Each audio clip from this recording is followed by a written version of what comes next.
الحمد لله وحده والصلاة والسلام على من لا نبي بعده أما بعد فقد قال شيخ الإسلام ابن تيمية رحمه الله ويمسكون عما شجر بين الصحابة ويقولون إن هذه الآثار المنقولة أو الآثار المروية منها ما هو كذب ومنها ما زيد فيه ونقص وغير عن وجهه والصحيح منه هم فيه معذورون إما مجتهدون مصيبون وإما مجتهدون مخطئون.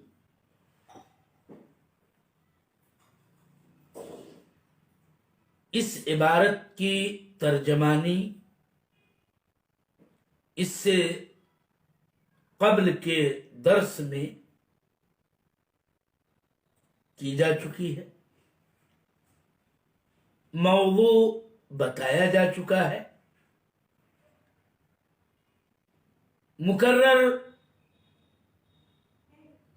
یا آپ کے سامنے موضوع کی وضاحت دوبارہ کر دی جا رہی ہے کہ مشاجرات صحابہ کی بابت اہل سنت والجماعت کا موقف.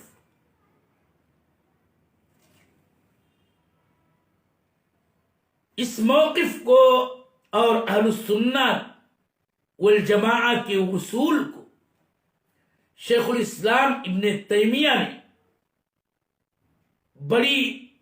جامعیت کے ساتھ اور دیدہ وری کا ثبوت دیتے ہوئے اپنی اس عبارت میں بیان کیا.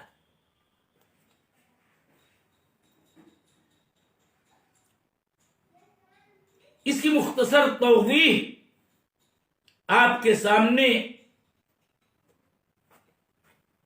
مستند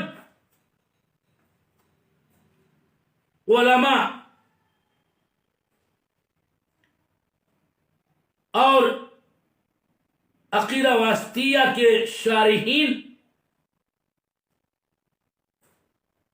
خصوصاً مفتی الامہ فقیہ امہ الشیخ محمد صالح العثیمین اور فقیہ امت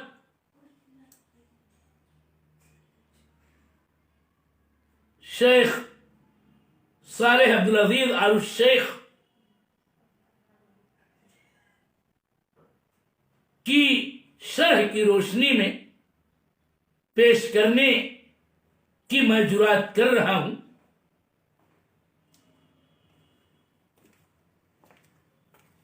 دراصل صحابہ میں مقتل عمر رضی اللہ تعالی عنہ کے بعد نزاعات کا آغاز ہوا. مقتل عثمان رضی اللہ تعالی عنہ کے بعد اس میں شدت پیدا ہوئی، چنانچہ اس کے بعد زمانہ خلافت علی ابن ابی طالب رضی اللہ تعالی عنہ کے زمانے میں وہ کچھ پیش آیا جو پیش آیا اور جس کے نتیجے میں جنگ جمل اور اس کے بعد جنگ صفین جیسے واقعات اسلامی تاریخ میں رونما ہوئے، اور یہی مسئلہ در حقیقت مشاجرات صحابہ کے نام سے جانا جاتا ہے، کہ جس میں بالآخر قتال کی نوبت آئی۔ مسئلہ بڑا مشہور ہے، وَكَانَ أَمْرُ اللَّهِ قَدْرًا مَقْدُورًا۔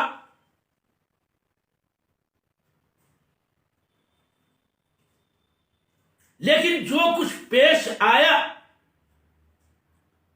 وہ ان میں شامل صحابہ کرام کی تعویل اور اجتہاد ہی کے نتیجے میں پیش آیا۔ ہر ایک کا یہی خیال تھا، ہر ایک کی اپنی یہی رائے تھی کہ وہ حق و ثواب پر ہے، اور ہم صحابہ کی عظمت، ان کے قوت ایمان، ان کے صلاح، ان کے تقوی و طہارت، اور ان کے عند اللہ فضائل و منازل کی روشنی میں یہی موقف رکھتے ہیں کہ کل من اصحاب الفریقین کان یتحری الحق، کہ ان میں سے ہر ایک حق کا متلاشی تھا، اور حق ہی کی نصرت اور حمایت ان کا مقمح نظر تھا۔ لیکن یہ کہنا ممکن ہی نہیں ہے کہ عائشہ رضی اللہ تعالی عنہا اور زبیر نے علی سے قتال کیا اور وہ یہ اعتقاد رکھتے رہے ہوں کہ وہ باطل پر ہیں اور علی حق پر ہیں، نہیں، بلکہ اپنے اپنے تئیں اپنے موقف میں مجتہدانہ و متعولانہ روشنی میں ہر ایک اپنے آپ کو حق پہ گامزن سمجھتا تھا۔ ان کے اعتقاد میں یہی بات تھی کہ وہ حق پر ہے، لیکن اس سے یہ لازم نہیں آتا ہے کہ وہ اپنے اجتہاد میں واقعی حق کو پہنچ گئے، لیکن یہ بھی ضروری نہیں کہ ان سے عمدن غلطی اور خطا سرزد ہوئی تو قتال پر جو آمادگی پیدا ہوئی اس کے اللہ عالم کیا کیا اسباب رہے ہوں گے جن کو اللہ ہی بہتر جانتا ہے، لیکن یہ جنگ و جدال پہ پیش قدمی ہر ایک کے اپنے اجتہاد کا نتیجہ تھا۔ اور یہ بات نبی معصوم صلی اللہ علیہ وسلم سے ثابت ہے کہ اگر مجتہد اجتہاد کرتا ہے تو اگر اس کا اجتہاد اس کو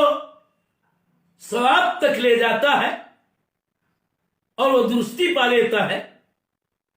تو اس کو دوہرا اجر ملتا ہے. اور اگر مجتہد اپنے اجتہاد میں مختی قرار پاتا ہے نتیجتاً تو بھی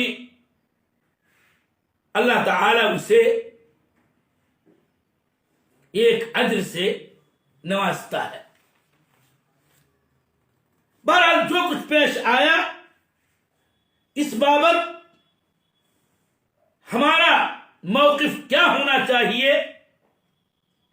بعد کے آنے والے تمامی اہل ایمان جو قیامت تک پیدا ہوتے رہیں گے ان کا موقف کیا ہو، اسی بات کو شیخ الاسلام ابن تیمیہ نے اپنی اس جامع ترین عبارت میں بیان کیا ہے کہ اہل سنت والجماعت مشاجرات صحابہ کے متعلق سکوت، گفتگو، قول و عمل، اس کی جو بھی صورتیں شکلیں ہو سکتی ہیں سب سے باز رہتے ہیں. یعنی نہ کچھ کہتے ہیں، نہ کچھ اس سلسلے میں کرتے ہیں، نہ لکھتے ہیں، نہ تعریف کرتے ہیں، نہ روایت کرتے ہیں، نہ اس کو سناتے ہیں کہ جب اللہ تعالی نے ہم کو ان کے درمیان واقع قتال سے بچا لیا، ہمارے ہاتھوں کو محفوظ رکھا، تو ہمیں اپنی زبانوں کو ان کے متعلق کسی بھی نوع کے قیل و قال اور رائے زنی، کسی کو غلط کہنے، باطل پر قرار دینے وغیرہ جیسے امور سے احتراز کرنا چاہیے اور اپنی زبان کو سلامت رکھنا چاہیے. بلکہ ان سابقین صحابہ کرام، خواہ وہ مہاجرین ہو یا انصار، اور دیگر تمام اصحاب نبی صلی اللہ علیہ وسلم، ان کی شان میں، ان کے حق میں، ان کے بارے میں ہمیں وہی دعا کرنی چاہیے جس کو اللہ تعالی نے حکایت کیا ہے سورہ حشر میں کہ والذین جاءوا من بعدهم یقولون ربنا اغفر لنا ولإخواننا الذین سبقونا بالایمان ولا تجعل في قلوبنا غلا للذین آمنوا ربنا انك رؤوف رحیم.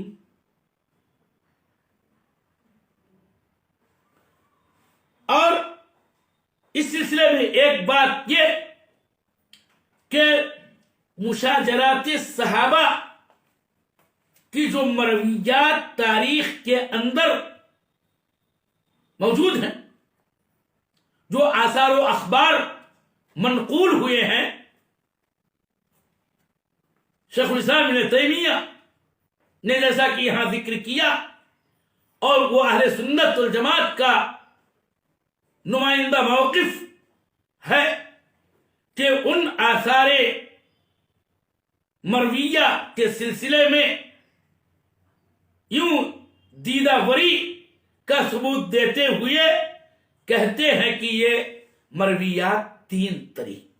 کی ہیں، تین قسم کی ہیں. ان مرویات کی ایک قسم ایسی ہے اور وہی زیادہ ہے کہ جو سراپا جھوٹ ہے، اور اس کو وضائل و کذابین نے روایت کیا ہے، جیسا کہ ابو مخنف لوط بن یحییٰ شدید غالی قسم کا رافضی، اور اس کا مقام جرح و تعدیل کے باب میں یہ ہے کہ وہ کذاب ہے، وضاح ہے. اسی طرح سے محمد بن ہشام ابن السائب الکلبی یہ بھی ایک جھوٹا راوی ہے، جیسا کہ شیخ الاسلام ابن تیمیہ نے اس کو ذکر فرمایا ہے۔ تو ان جیسے اور دیگر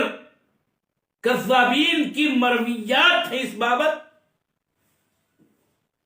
ظاہر سی بات ہے کہ موضوع منگھڑت مرویات کا کوئی اعتبار نہیں، نہ اس پر یہ اعتماد کیا جا سکتا ہے، نہ اس کے نتیجے میں کسی پر بھی کوئی حکم لگایا جا سکتا ہے، اور وہ دراصل ردی کے ٹوکری میں ڈالنے کے لائق ہے۔ تو دوسری قسم مرویات کی وہ ہے کہ جس کی کچھ اصل تو ہے، مگر ان مرویات میں مختلف قسم کے روات و ناقلین نے زیادتیاں کر دی ہیں، بڑھا دیا ہے، کسی معاملے میں اور کسی بھی امر میں، کسی حادث میں بہت ساری باتیں گھٹا دی ہیں، یا اس کو ایسے انداز سے بیان کیا گیا کہ اس کے اصلی معنی مراد سے پھیر کے رکھ دیا گیا، اور معنی کچھ کا کچھ لے لیا گیا۔ ظاہر سی بات ہے کہ ان دونوں قسموں کو رد کرنا واجب ہے۔ تو وہیں پر تیسری قسم کی مرویات، تیسرے قسم کے آثار و اخبار، وہ ہیں جو صحیح ہیں، لیکن صحابہ جو اس مشاجرت کا بہرحال حصہ رہے، لیکن یہاں پر یہ بات یاد رہے میرے محترم سامعین کہ ایسے صحابہ کی تعداد 30 سے زائد نہیں پہنچتی ہے۔ طرفین میں شامل صحابہ کرام کی گنتی 30 سے زائد نہیں ہے، جیسا کہ محققین اہل علم نے بیان کیا ہے۔ تو جو صحیح باتیں ہیں اس سلسلے کی، اس میں ہمارا موقف کیا ہونا چاہیے کہ ہم کیا رویہ، کیا طریق اپنائیں ان صحابہ کے بارے میں جن سے متعلق بعض مرویات وہ بھی قلیل تعداد میں ہے۔ اسی کو شیخ الاسلام ابن تیمیہ بیان کرتے ہیں کہ ہمیں یہ موقف اپنانا چاہیے کہ صحابہ جن کی شمولیت رہی اور وہ قلیل تعداد میں رہے، وہ اس سلسلے میں معذور ہیں، اور عذر یہ ہے کہ وہ مجتہد تھے، یا تو ایسے مجتہد کہ جن سے درستی، جن کو درستی اور ثواب میسر ہوا، ان کے لیے دوہرا اجر ہے، اور بعض کا اجتہاد ایسا تھا کہ ان سے اپنے اجتہاد میں خطا، چوک ہوئی، اور حدیث نبوی کی روشنی میں وہ بہرحال اجر کے مستحق ہیں، اور ان کو ایک اجر اللہ تعالی عطا کرے گا، جیسا کہ حدیث سے یہ بات ثابت۔ چنانچہ جو کچھ علی رضی اللہ تعالیٰ عنہ اور معاویہ رضی اللہ تعالیٰ عنہ کے مابین پیش آیا، وہ دونوں طرف کے شامل صحابہ کرام کی بات ہو رہی ہے، ان کی تعویل اور ان کے اجتہاد کے نتیجے ہی میں پیش آیا ہے۔ لیکن یہ بات یاد رہے کہ جیسا کہ اکثر علماء کا یہی موقف ہے کہ علی رضی اللہ تعالی عنہ معاویہ رضی اللہ تعالی عنہ کے بنسبت اقرب الی الصواب تھے،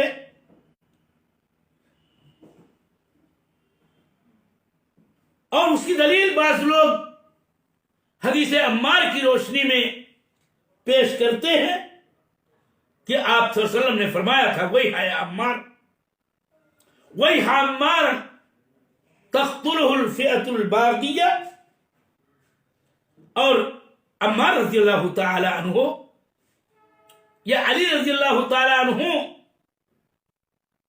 کی جماعت میں شامل تھے اور یوں وہ مقتول ہوئے اور درجہ شہادت پر فائز ہوئے۔ اس سے بعض لوگ جزمن یہ کہنا چاہتے ہیں کہ علی رضی اللہ تعالی عنہ اپنے اجتہاد میں موفق تھے اور وہ ثواب پر تھے، لیکن بہرحال معاویہ رضی اللہ تعالی عنہ نے جو بھی رویہ اپنایا وہ اپنے اس رویے میں مجتہد اور متأول تھے، اس میں کوئی شبہ نہیں۔ جبکہ اگر بات مزید اس تعلق سے کی جائے کہ جو کچھ پیش آیا اور جو اختلاف ان دونوں کے درمیان پیدا ہوا، خود صحابہ کرام کا اس کے بارے میں کیا طریق تھا، ان کا کیا موقف تھا، جو اس وقت موجود صحابہ تھے، تو یاد رہے کہ ان کی 3 قسمیں تھیں۔ ایک قسم صحابہ کرام کے گروہ کا وہ تھا جو علی رضی اللہ تعالیٰ عنہ کو حق و ثواب پر سمجھتا تھا، اسی لیے وہ ان کے ساتھ عراق روانہ ہوا اور ان کے ہمراہ رہا، اور پھر جو کچھ پیش آیا تو دوسرا گروہ ایسا بھی رہا ہے کہ جنہوں نے یہ موقف اپنایا کہ نہیں، معاویہ رضی اللہ تعالی عنہ چونکہ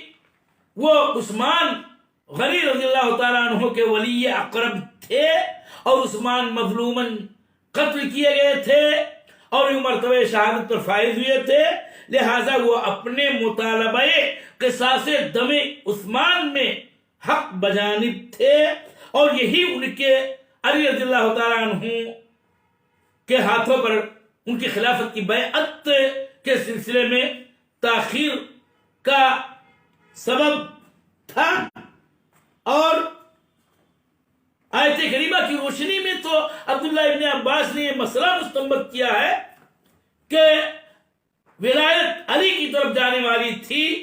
کہ وَمَنْ قُتِلَ مَظْلُومًا فَقَدْ جَعَلْنَا لِوَلِيِّهِ سُلْطَانًا، اور اس طرح سے سلطان کا معنی عام سلطنت اور ولایت کے بارے میں لگی، اور اگر تاریخی طور پر دیکھا جائے تو ایسا ہوا بھی کہ علی رضی اللہ تعالیٰ عنہ کی شہادت کے بعد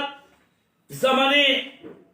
حسن ابن علی رضی اللہ تعالیٰ عنہ میں جب حسن رضی اللہ تعالیٰ عنہ نے خلافت سے دستبرداری کا اعلان کیا اور صلح کر لی، تو معاویہ رضی اللہ تعالیٰ عنہ سن 41 میں تمام مسلمانوں کے امیر، حاکم، والی، ملک جو بھی کہیں، وہ متفقہ طور پر پورے عالم اسلام کے بادشاہ قرار پائے، اور خیر ملوک المسلمین کا لقب انہیں شیخ الاسلام ابن تیمیہ وغیرہ نے عطا کیا ہے، اور یہی سال عام الجماعہ کہلایا۔ تو ایک موقف کچھ صحابہ کرام کا یہ بھی تھا، اور ایک تیسرا گروہ صحابہ کا ایسا تھا کہ جنہوں نے اپنے آپ کو اس فتنے سے بالکل ہی رکھا، باوجود اس کے کہ انہوں نے علی رضی اللہ تعالیٰ عنہ کو خلیفہ تسلیم کیا، ان کے ہاتھوں بیعت کیا اور ساری چیز رہی، لیکن وہ اپنی جگہ اہل مدینہ میں بیٹھے رہے، جیسے عبداللہ ابن عمر یا اور جو لوگ تھے اپنی اپنی جگہوں پر رہے، نہ معاویہ کے جانب چلے، نہ علی رضی اللہ تعالیٰ عنہ کے ہمراہ عراق کے سفر میں ان کے ساتھ شامل ہوئے۔ تو یہ مسئلہ ہے، اور یاد رہے کہ معاملہ شجار صحابہ کے درمیان ہمارے اپنے موقف کا ہے کہ ہم لوگ اور ہم تمام مسلمان اس کے بعد کے زمانے سے لے کر کے اب تک اور قیامت تک ان کا کیا موقف ہے، اس میں اہل سنت والجماعت جو طائفہ منصورہ ہے، فرقہ ناجیہ ہے، اس کا موقف یہ ہے کہ اس مسئلے میں زیادہ گفتگو نہیں، زیادہ بولنا نہیں، بلکہ سکوت و امساک عن الکلام ہی ہمارا موقف ہے، اور ہم ان کی شان میں ان کی مغفرت کی دعا کرتے ہیں، اور ان سے محبت اور تعظیم و توقیر کرتے ہیں، ان کے تمام فضائل کا اعتراف کرتے ہیں۔ علی رضی اللہ تعالیٰ عنہ ان کے ہمراہ صحابہ جو تھے، ان کے لیے جو شرف صحبت ہے اور ان کا جو اپنا مرتبہ ہے، اور خدا علی رضی اللہ تعالیٰ عنہ کی جو فضیلت ہے، ان تمام کو سر آنکھوں پر، اور وہی خلیفہ راشد چہارم ہے، یہ ساری باتیں ہیں۔ مگر اس مسئلے میں کہ جس کے نتیجے میں قتال کی نوبت آئی، ہم کوئی رائے زنی نہیں کیا کرتے، یہ ہمارا موقف ہے۔ اور اسی طرح سے معاویہ رضی اللہ تعالیٰ عنہ، جن کے شان میں ہادی و مہدی، کاتب وحی اور بہت سارے فضائل اور مناقب ان کے بھی ہیں، اور سب سے اہم بات یہ ہے کہ شرف صحبت میسر ہے، اور جو ان کے ساتھ صحابہ تھے،